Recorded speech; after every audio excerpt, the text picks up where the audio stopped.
Bismillahirrahmanirrahim. Assalamualaikum warahmatullahi wabarakatuh. Ila hadratin Nabil Mustafa Muhammadin sallallahu alaihi wasallam wa ala alihi wa azwajihi dzurriyyatihi wa baiti ijma'in maksusan ila syirika Muhammad jani usulul muqrim thumma ila muallifi hadzal kitab al-Imam Ghazali. Al-Fatihah. A'udzu billahi minasyaitonir rajim. Bismillahirrahmanirrahim. Alhamdulillahirabbil alamin arrahmanir rahim maliki yaumiddin. Iyyaka na'budu wa iyyaka nasta'in ihdinas siratal mustaqim siratal ladzina an'amta 'alaihim ghairil maghdubi 'alaihim waladdallin. Amin. Allahumma iftah lana futuhal 'arifin waj'alna min ulama'ikal 'amilin waj'alna min ibadikas shalihin.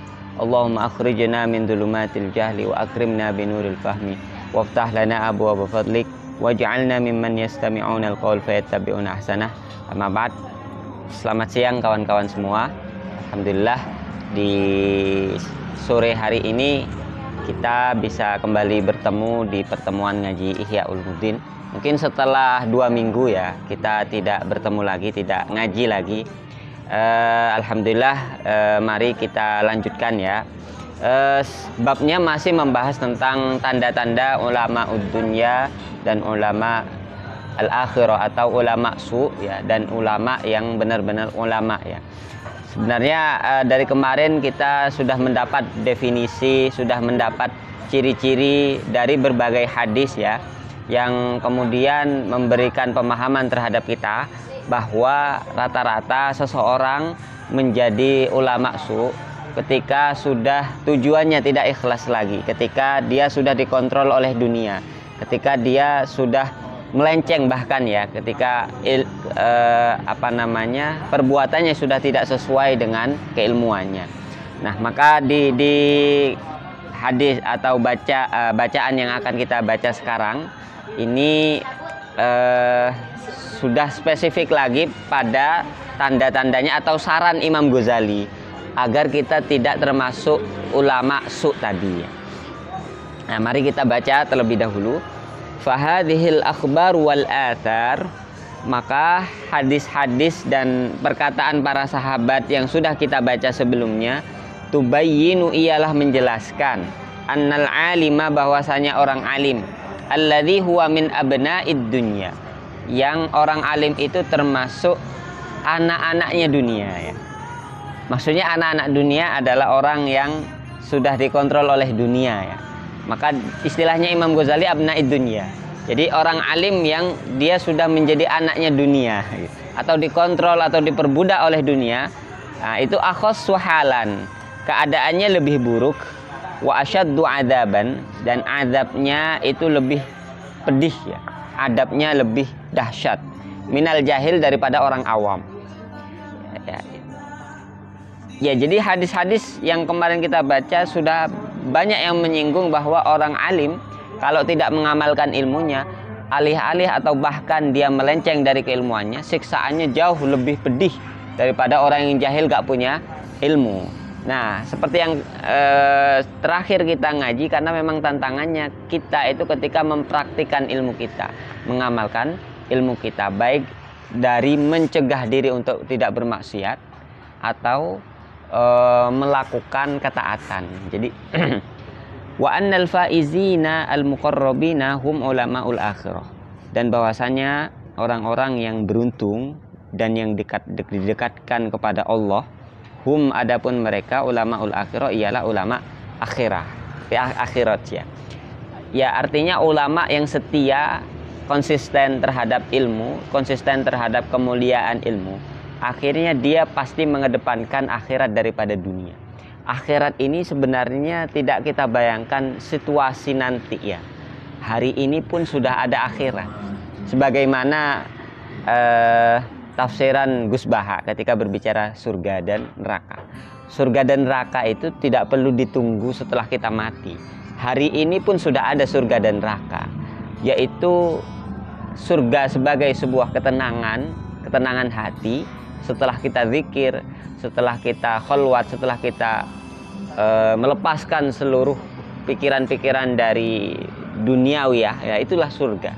Sementara neraka itu apa? Ketidaktenangan akibat kemaksiatan, akibat perbuatan kezaliman dan lain sebagainya yang sumbunya adalah dari dunia.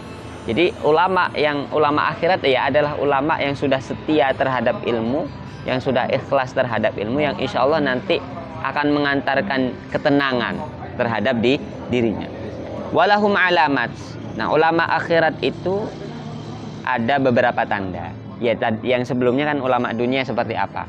Nah, ini kan ulama akhirat atau ulama yang benar-benar ulama gitu. Faminha, maka diantara tanda ulama akhirat itu Allah yatlubad dunya bi'ilmi.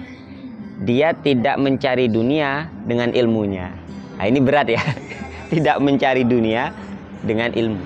Sementara kita hidup di situasi ilmu sudah dipragmatisasi, dikotak-kotakkan untuk bukan kepentingan, untuk keuntungan dunia. Sekolah untuk apa? Untuk dapat kerjalah. Kuliah untuk apa? Untuk jadi dosen. Belajar ini untuk apa? Untuk dan lain sebagainya yang sifatnya profesi. Padahal dia lupa bahwa ilmu itu untuk diri kita sendiri sebelum jauh kepada profesi. Belajar ilmu fikih ya agar kita bisa mempraktikkan ilmu fikih, belajar ilmu agama agar agama kita naik levelnya gitu. Nah, kalau orang sudah sejak awal membayangkan ilmu itu hanya dibatasi atau direndahkan, bisa jadi direndahkan hanya untuk profesi, ilmunya gak akan dapat, saya yakin. Dia sudah sejak awal niatnya kuliah hanya untuk jadi dosen atau hanya untuk titel, ilmu yang dia dapat di kuliah itu gak akan seberapa, saya jamin seperti itu. Tapi kalau dia pencarian ilmunya memang benar karena kebenaran misalnya, karena keingintahuan dia, maka yang didapat bahkan lebih dari apa yang dia bayangkan ketika masa-masa kuliah. Ini tantangan kita di situasi hari ini. Fa inna aqalla darajatil alim, karena paling rendahnya derajat seorang yang alim atau derajat seorang alim paling minimal ayyudrika haqaratat dunya. Dia harus memahami, harus paham tentang hinanya dunia. Wa khissataha, sama ya, dan hinanya dunia, wa kadurataha, dan kotornya dunia, wan suramaha, dan berlalunya atau ibarat kata fananya dunia, sementaranya dunia. Nah, hal ini bukan berarti dunia tidak penting ya. Artinya kita tetap berlaku sebagai seorang manusia, peduli terhadap sesama dan lain sebagainya. Tapi dunia sebagai tujuan, no. Dunia sebagai tempat akhir paling prioritas, tidak ya. Nah, jadi itu perbedaannya. Kita tetap ya hidup sebagaimana manusia di dunia, cuma jangan tempatkan dunia itu di hati kita ya. Bukan berarti ihya ini anti dunia gitu. Enggak. Dunia itu kata Gus Baha, dunia itu penting justru karena sebagai ladang akhirat. Artinya kita berlaku kebaikan di mana? Ya di dunia, gak nunggu akhirat. Kita belajar di mana? Ya di dunia. Nah, tapi orientasi tadi itu yang membuat hina ya. Atau bahasa saya ketika saya nulis waktu itu di Tawazun ya. Dunia yang hina itu bukan dunia ini, bukan alam, bukan hewan, bukan uang, bahkan bukan uang. Dunia yang hina itu perilaku kita. Coba gak ada manusia, gak akan hina dunia. Ya sebenarnya kita subjeknya itu. Subjek membuat dunia hina itu kita gitu. Di saat yang sama wa idhamal akhirah wa dawamaha wa safa'a na'imiha wa jalalatan mulkiha, dan keagungan akhirat, kelanggengan akhirat, bersihnya nikmat akhirat, dan agungnya kerajaan akhirat. Sebaliknya dia tahu bahwa akhirat ini tujuan yang pertama. Lagi-lagi kita memahami akhirat bukan situasi yang nanti ya. Bahkan sekarang. Kalau saya sederhanakan, akhirat itu kepentingannya bukan kepentingan Gusti Allah ya. Sebagaimana Allah mengajak kita untuk sholat, menyuruh kita untuk sholat, menyuruh kita untuk melakukan kebaikan, dan kepentingannya bukan kepentingan Allah. Bahkan dalam redaksi hadis yang lain, andaikan seluruh umat manusia di dunia itu bermaksiat, gak ada yang taat, itu gak akan berpengaruh pada posisi Gusti Allah. Allah gak akan dirugikan gitu kata. Sebaliknya, andai seluruh dunia ini taat kepada Allah, tidak ada yang bermaksiat, Allah gak akan tiba-tiba naik level derajatnya atau dia dapat keuntungan gitu, enggak. Jadi Allah gak butuh apa-apa terhadap kita.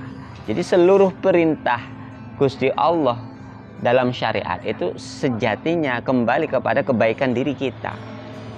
Sebaliknya larangan Allah itu kembali kebaikannya untuk diri kita. Maka akhirat itu ya untuk diri kita, bukan untuk Gusti Allah.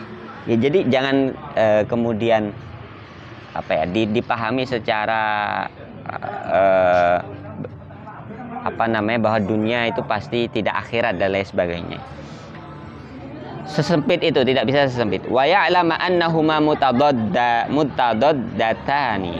Dan dia tahu bahwa akhirat dan dunia ini bertentangan. Menarik ini, wa annahuma kaddarratain. Dan dunia akhirat itu seperti sepasang dua istri. Ini menarik. Mahma ardaita ihdahuma, sejauh atau sekalipun engkau memuaskan istri yang pertama, askhottal ukhra, engkau akan membuat murka istri yang kedua. Jadi dua istri itu pasti bertentangan. Ketika yang satu A, yang satu pasti B. Ketika yang satu B, yang satu pasti A. Ini sampai Imam Ghazali loh di masa itu sudah membayangkan, berarti poligami sejak dulu pasti gak pernah adil ya. Jadi ya istri itu ya seperti dua istri yang selalu bertentangan. Wa annahuma kakaffatayil mizan. Dan dunia akhirat itu seperti dua neraca mizan, seperti dua neraca timbangan di akhirat nanti. Mahma rojahat ihdahuma, ketika salah satu dari keduanya itu unggul, khaffatil ukhra, maka yang lain akan rendah. Ke atas ya. Yang satu unggul, yang satu ke atas. Wa annahuma kal masyriqi wal maghrib, dunia dan akhirat seperti wilayah timur dan barat. Kalau Suhrawardi itu menyebut ya timur ini sebagai sumber identitas kita, sebagai ya matahari terbit ya, sumber cahaya.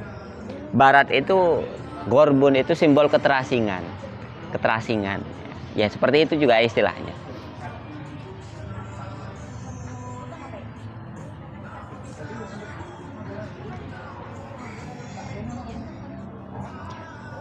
Monggo. Mahma qarabta min ahadihima, ketika engkau dekat dengan salah satu dari keduanya,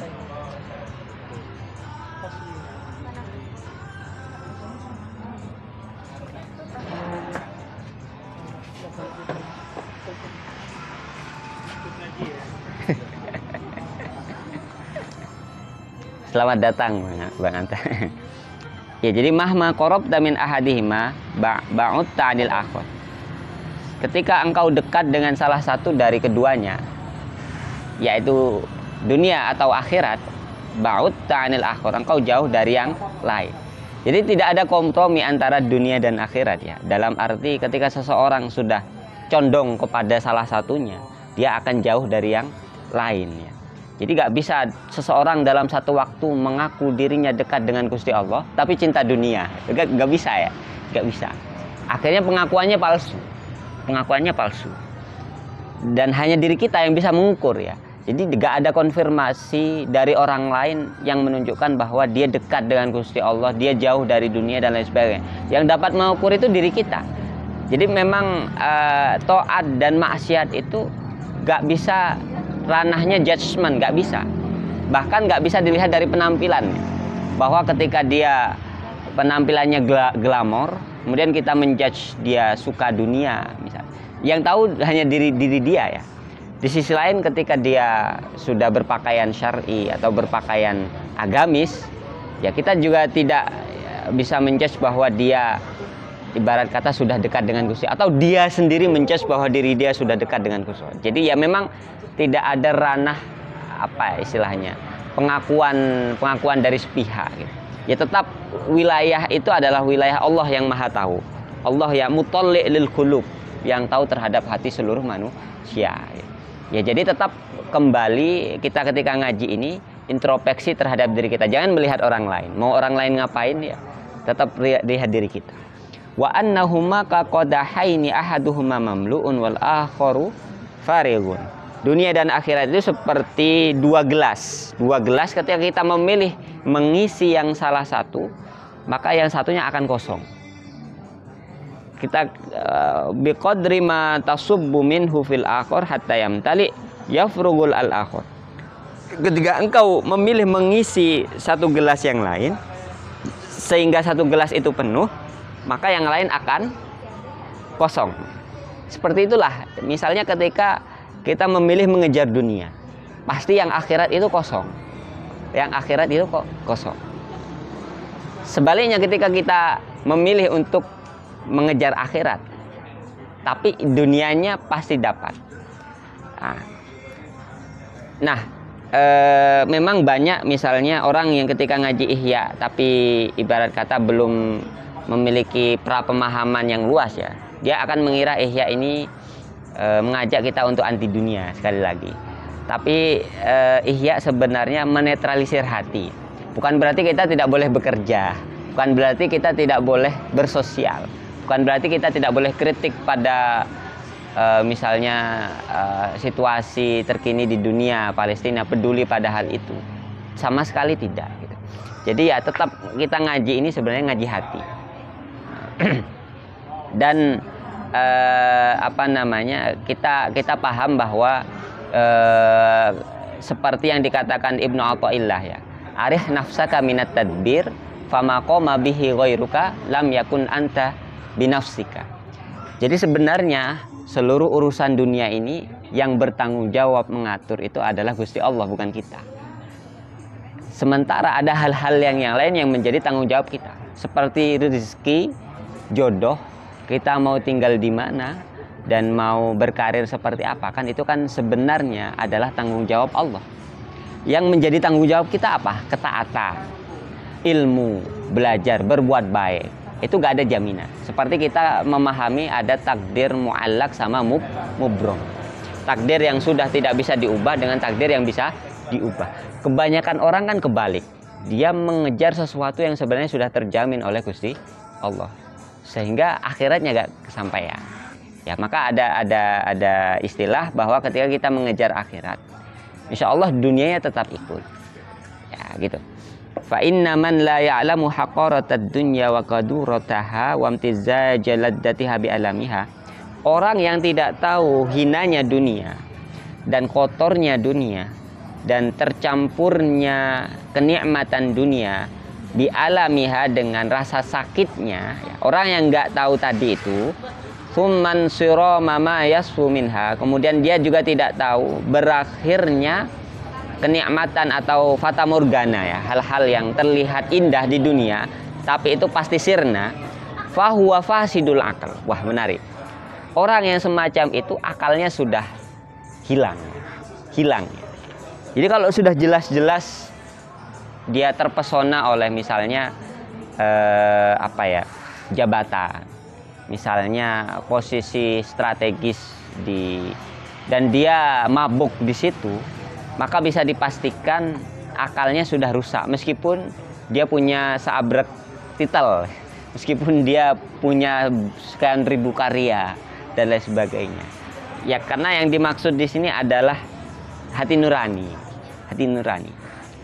Ya, jadi ya yang bisa dimaksud kehinaan dunia itu ya ketidakadilan itu.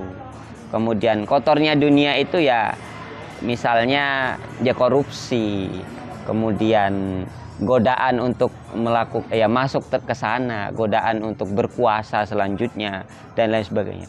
Orang kok masih melihat itu sebagai sesuatu yang tidak kotor, ya, atau sesuatu yang lazim, atau bahkan dia masuk ke gelanggang itu untuk ikut serta, itu sudah dipastikan akalnya rusak.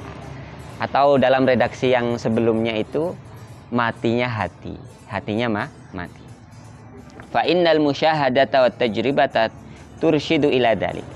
Karena penglihatan kita dan pengalaman kita terhadap dunia itu mengarahkan akan hal itu, bukti hal itu bahwa dunia itu demikian. Nah, Imam Ghazali sudah mengatakan itu di zaman itu, apalagi di zaman sekarang, di saat ya sudah seperti ini. Ya, maka jangan mengejar dunia dengan pol-polan. Kejarlah dunia sebatas apa yang kita butuhkan. Insya Allah kita tidak akan termasuk ke situ. Fa kaifa yakunu minal ulama man la aqla lahu. bagaimana bisa disebut ulama orang yang nggak punya akal? Gitu katanya. Ya jadi jelas ya, jadi jelas. Kita lanjutkan. Waman la ya, di satu sisi seperti itu ya. Di sisi yang lain, waman la ya'lamu 'idhama amril akhirah wa dawamaha.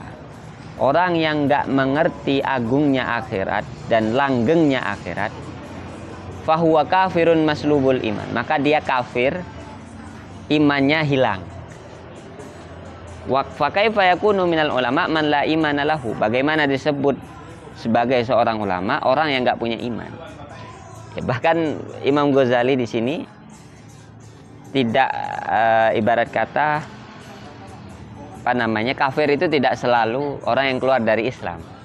Bahkan orang yang sudah kehilangan kesadaran untuk memandang akhirat sebagai sesuatu yang agung, sebagai sesuatu yang langgeng, sebagai tujuan utama di akhir hidupnya, maka bisa dipertanyakan imannya. Imannya dia masih ada enggak? Imannya dia masih ada.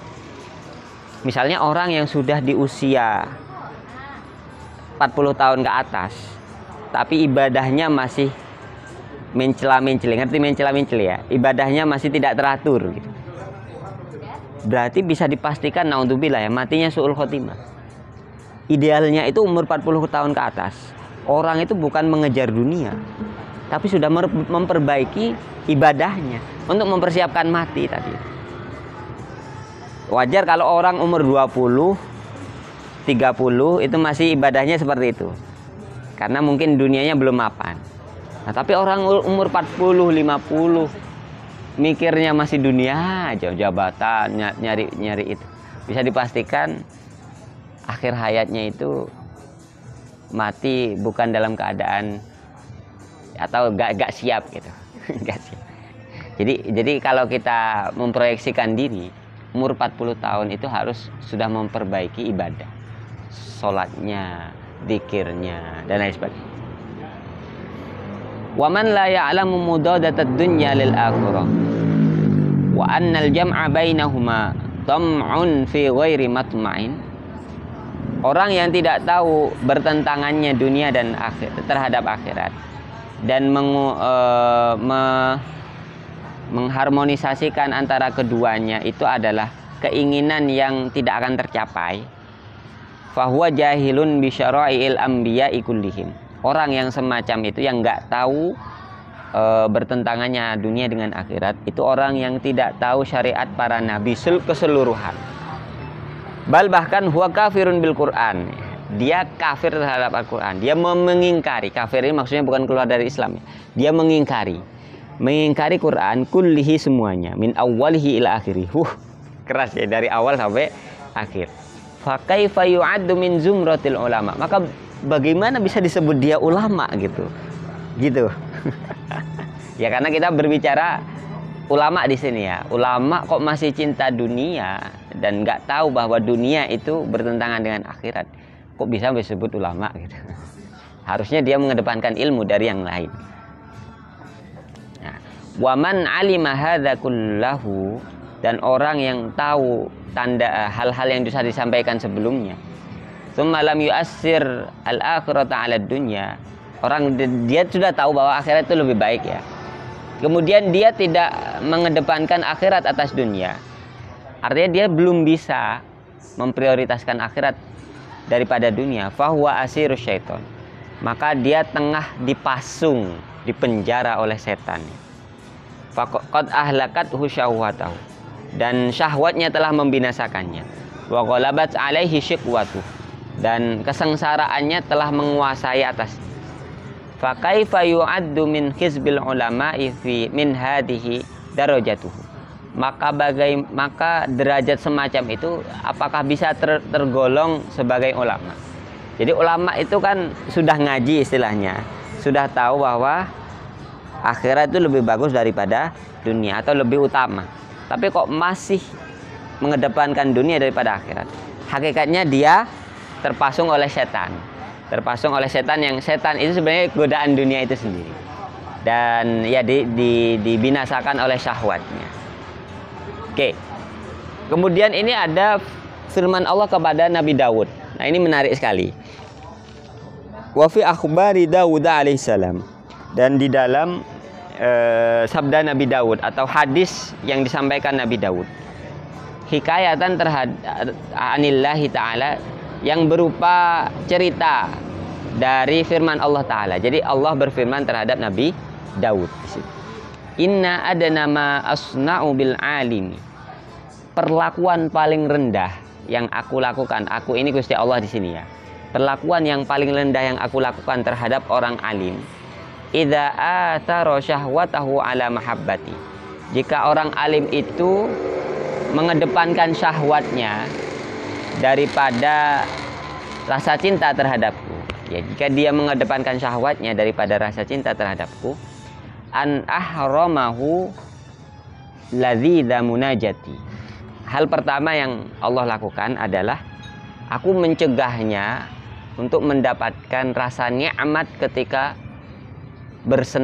ketika berdoa kepadaku, ketika bermunajat kepada Allah. Jadi yang pertama Allah lakukan adalah dihilangkan rasa nikmat beribadah. Orang alim itu nanti akan ketika dia berdoa dia gak merasakan apa-apa, ketika dia wiritan dia gak merasakan apa-apa, ketika dia sholat dan lain sebagainya gak merasakan tenang. Nah, itu yang Allah lakukan ya. Ya Dawud, wahai Dawud, la tas'alan anni aliman qad askarat huddunya fayasuddaka an tariqi mahabbati. Jangan engkau bertanya kepadaku seorang alim yang telah dibuat mabuk oleh dunia, kemudian orang alim itu mencegahmu untuk dari menghalangimu dari jalan mencintaiku. Ulaika, ya, jadi jangan engkau bertanya terhadapku tentang orang alim yang dibuat mabuk oleh dunia, kemudian orang alim itu mencegahmu wahai Daud untuk mencintaiku. Dawuh Gusti Allah apa? Atau firman Gusti Allah, ulaika qutta'ut thariq ala ibadi, mereka itu adalah perompak atau perampok. Orang-orang semacam itu adalah perampok terhadap hamba-hambaku yang hendak menuju aku. Ya Daud, wahai Daud, idza ra'aita li taliban, jika engkau melihat aku sedang idza ra'aita li taliban, jika engkau melihat terhadapku seorang yang bermunajat, orang yang meminta, fakun lahu khadiman ya Daud, maka jadilah engkau terhadapnya sebagai pembantu. Man radda ilayya hariban, orang yang menuju kepada Allah dengan berlari, katabtuhu jihbadan, aku akan menuliskan, khusus orang hamba yang berlari terhadapku, berlari mendekat terhadapku dengan jihbad ya. Jihbad ini saya belum mencari maknanya apa ya. Wa man katabtuhu jihbadan, orang yang aku tulis di catatan sebagai jihbad ya, lam u'adzibhu abadan, ia tidak akan aku siksa selamanya.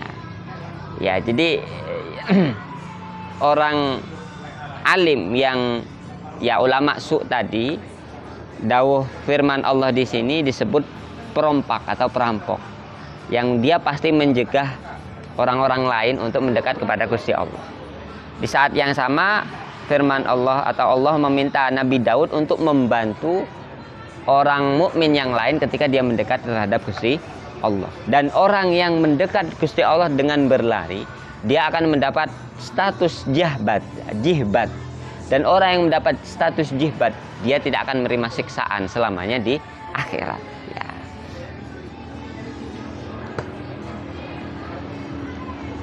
Nah, ada tiga akhbar lagi atau khobar lagi yang singkat saja yang perlu kita baca. Lidzalika qala al-Hasan rahimahullah, oleh sebab itu Hasan berkata, uqubatul ulama mautul qalbi, sama seperti kemarin ya. Siksaannya atau cobaannya ulama itu mautul qalbi, matinya hati. Wa mautul qalbi, apa matinya hati itu? Talabud dunya bil akhirah, ketika seseorang mencari dunia dengan perbuatan akhirat. Walidzalika qala Yahya ibnu Mu'ad ar-Razi, oleh sebab itu Yahya bin Mu'ad ar-Razi berkata, Wah, ini menarik. Innama yadhhabu bahaul ilmi wal hikmah. Sesungguhnya atau hanya saja menghilangnya atau hilangnya karisma atau kemuliaan, hilangnya kemuliaan ilmu dan filsafat atau kebijaksanaan. Jadi saya ulangi, hanya saja ilmu dan kebijaksanaan itu akan menghilang, kemuliaannya akan menghilang. Idza tuliba bihimad dunya, ketika ilmu dan kebijaksanaan itu dijadikan perantara untuk mencari dunia, maka seketika kemuliaan keduanya akan hilang. Ya sama ketika kita melihat para profesor atau para doktor ketika hendak pilpres, dia ngomong berbusa-busa, memuja-muji presiden yang akan mencalonkan secara tidak objektif, kelihatan banget turun kelasnya itu, turun kelasnya. Atau apalagi debat TV One itu ya, antara pro kontra itu udah kelihatan sekali bahwa ilmu di situ digadaikan untuk ya mendukung paslon tertentu dan lain sebagainya. Nah, itu cobaan kita hari ini. Kita sebagai mahasiswa filsafat misalnya sudah tahu banyak teori, sudah tahu banyak perangkat berdebat dan lain sebagainya.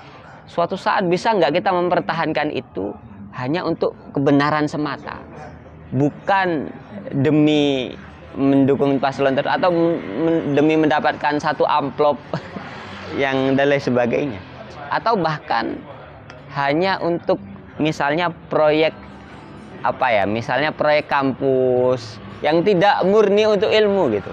Jadi ya kalau kita renungkan banyak proyek-proyek atau ya hal-hal yang di kampus kita itu yang sudah terdegradasi dari keilmuan murni. Tujuannya tidak lagi ilmu tapi turunnya dana misalnya atau mendapatkan akreditasi, didorong ayo nulis jurnal dia dapat akreditasi. Padahal jurnalnya dia tidak membaca langsung terhadap teks atau pakai AI atau dan lain sebagainya. Akhirnya ketika orang siklusnya seperti itu selama 4 tahun misalnya kuliah dan lain sebagainya, nggak dapat apa-apa dia.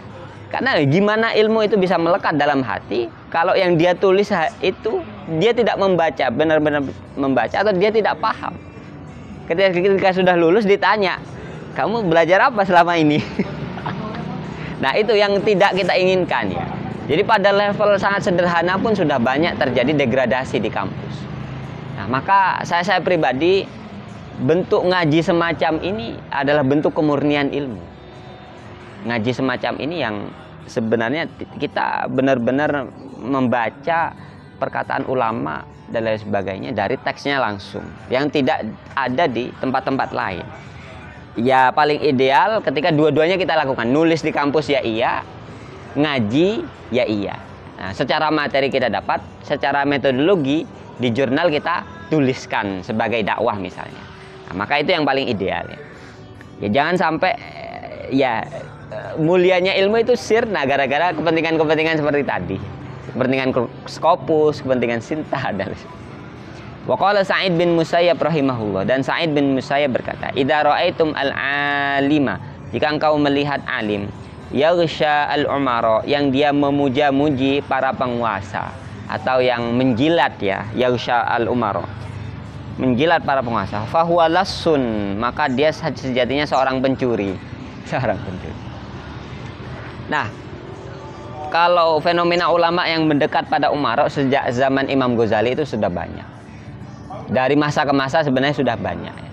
Sehingga ya Imam Ghazali sendiri banyak mengkritik ahli fikih yang dia terbiasa membuat fatwa tapi kepentingan penguasa tertentu, tidak murni atas kebenaran, tidak murni atas syariat Kanjeng Nabi Muhammad. Ya itu godaannya ya, itu godaannya. Ya, maka ya dari satu halaman yang kita baca tadi ya sebenarnya Imam Ghazali ingin mengajak hati kita itu untuk terpaut selalu pada hal-hal yang bersifat ukhrawiyah, hal-hal yang menenangkan hati, yang sifatnya sholat dan lain sebagainya. Ya kalau kita praktikkan dalam sehari-hari, orang kalau sudah terbiasa misalnya dalam sehari dia menyempatkan waktu 1 jam saja untuk fokus kepada Allah. Ibarat kata dia melakukan sholat tahajud kah, membaca sholawat kah, insya Allah dalam sehari itu hatinya tenang. Dan itu yang diinginkan Imam Ghazali dari kita ngaji Ihya ya. Di samping kita bekerja dan lain sebagainya, kita menyempatkan tajrid. Tajrid itu memfokuskan diri kepada Allah. Dalam sehari saja minimal 1 jam. Nah, insya Allah selamat ya. Nah, jadi dengan demikian dunia kita lakukan, tapi tidak